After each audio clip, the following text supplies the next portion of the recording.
வாங்க இன்றைக்கி நம்ம சுவையான மஷ்ரூம் கிரேவி எப்படி பண்ணலாம் அப்படிங்கிறத பார்க்கலாம். ஃபஸ்ட்டு அதுக்கு நம்ம தேவையான மசாலா ரெடி பண்ணிக்கலாங்க. நம்ம ஒரு கடாயில் கொஞ்சமாக எண்ணெய் ஊற்றிருக்கோம். ஊற்றிட்டு 1/2 டேபிள் ஸ்பூன் சோம்பு, சீரகம், மிளகு, கூடையே 2 ஏலக்காய், சின்ன பீஸளவு இந்த அன்னாச்சிப்பூ, 2 கிராம்பு, பின்ன கொஞ்சம் பட்டை இதெல்லாம் சேர்த்துக்கலாம். அடுத்ததாக 1 டீஸ்பூன் அளவுக்கு மல்லியும் ஒரு 5-6 வரமிளகாய் சேர்த்துக்கலாங்க. உங்கள் காரத்துக்கு ஏற்ற மாதிரி கூட்டவோ குறைக்கவோ சேர்த்துக்கலாம். இப்போ இதை வதங்கவோ நம்ம வேறு தட்டுக்கு மாற்றிக்கலாம். அடுத்ததாக கொஞ்சம் எண்ணெய் ஊற்றிருக்காங்க. எண்ணெய் ஊற்றிட்டு கொஞ்சமாக ஒரு இன்ச் அளவுக்கு இஞ்சி, பின்ன பூண்டு 5-6 பல்லு பூண்டு, பின்ன சின்ன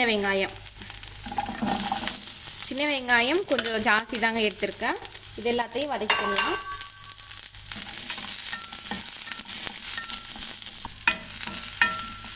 பாருங்கள், இந்த மாதிரி நல்லா வதங்கிருச்சு. இப்போ இது கூடயே ஒரு தக்காளி சேர்த்துக்கிறேங்க.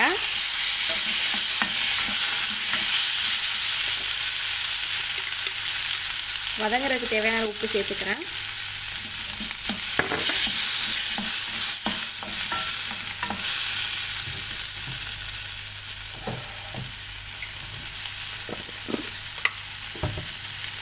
கூடயே கொஞ்சமாக மஞ்சள் தூளும் சேர்த்துக்கலாங்க.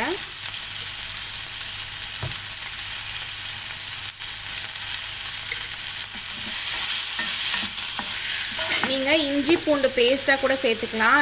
நீங்கள் இந்த மாதிரி தனித்தனியாக சேர்க்காத்தையும் கூட இஞ்சி பூண்டு பேஸ்ட்டை கூட நீங்கள் சேர்த்துக்கலாம். நீங்கள் மஷ்ரூம் மதக்கு இப்படி பார்த்தீங்களா, அந்த டைத்தில் சேர்த்துக்கலாம்.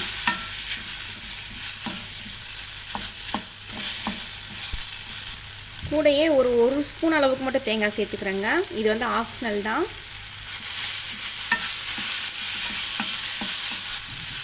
இப்போ இது வதங்கிருச்சு. நம்ம ஸ்டவ் ஆஃப் பண்ணிவிட்டு ஆற வச்சுட்டு நம்ம ரெண்டையும் சேர்த்து அரைச்சிக்கலாம். ஏற்கனவே வறுத்ததையும் இதையும் சேர்த்து நம்ம அரைச்சிக்கலாம். அடுத்ததாக ஒரு கடாயில் எண்ணெய் சேர்த்துருக்காங்க. அதில் ஒரு பெரிய வெங்காயத்தை கட் பண்ணி சேர்த்துக்கிறேன்.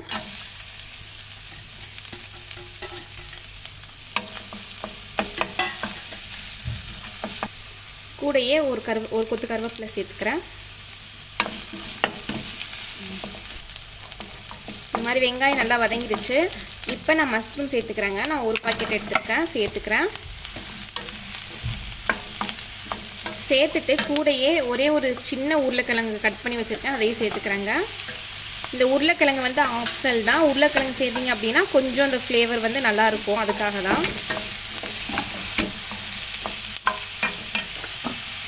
இதில் தேவையான அளவு உப்பு சேர்த்துக்கலாம் மஷ்ரூம் வதங்குறதுக்கு.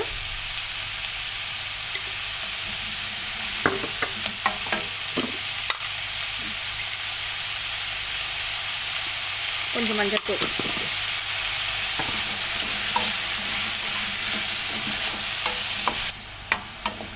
நல்லா மிக்ஸ் பண்ணிவிட்டு நம்ம மூடி வச்சிடலாம். கொஞ்சம் நேரம் வதங்கி வரட்டும்.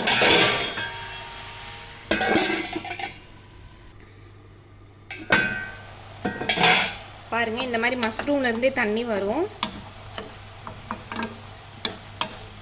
ஃபஸ்ட்டு மஷ்ரூம் எல்லாம் நல்லா வதங்கட்டும்.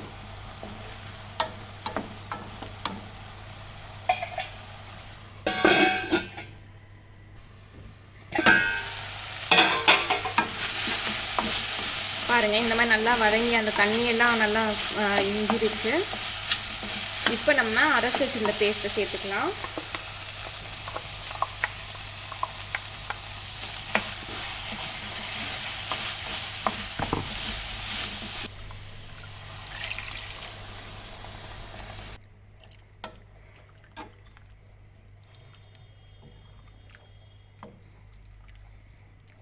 இப்போ இதில் தேவையான அளவு தண்ணி சேர்த்துக்கோங்க.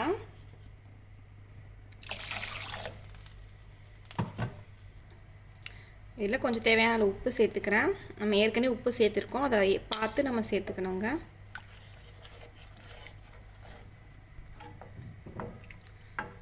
நல்லா கலந்துட்டு நம்ம மூடி வச்சிடலாம். ஒரு 5-10 நிமிஷம் நல்லா கொதிக்கட்டும்.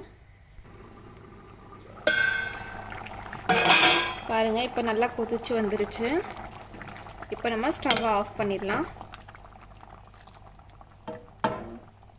ஆஃப் பண்ணிவிட்டு நம்ம கொத்தமல்லி தழை தூவிக்கலாங்க.